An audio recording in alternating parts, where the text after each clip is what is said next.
बिस्मिल्लाहिर्रहमानिर्रहीम अस्सलामुअलैकुम। जैसा कि आप जानते हैं, पंजाब के अंदर ज़मनी इंतखाबात हो रहे हैं। ज़मनी इंतखाबात में तहरीक लबैक पाकिस्तान भरपूर हिस्सा ले रही है। तहरीक लबैक की हमायत करने वाली एक खातून सहाफ़ी एंकर हैं, मैमूना हुसैन उनका नाम है। उन पर इदारों की तरफ से शदीद दबाव है। आप इस वीडियो के अंदर मैमूना का फ़ोटो देख सकते हैं वो, और उनका ट्वीट भी पढ़ सकते हैं। उनका कहना है कि वो तहरीक लबैक को सपोर्ट करती हैं और करती रहेंगी। तो मेरी तो ये राय है कि हर इंसान को आज़ादी है, वो किसी भी लीग को सपोर्ट कर सकती हैं।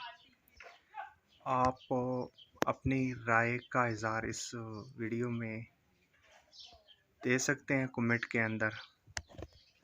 नई वीडियो आने तक हम आपसे इजाज़त चाहते हैं। इजाज़त चाहने से पहले अगर हमारा चैनल आपको अच्छा लगे तो सब्सक्राइब कर दें, बेल आइकन का बटन दबा दिया करें ताकि मेरी हर वीडियो आप तक पहुंचती रहे। हम आपसे इजाज़त चाहते हैं।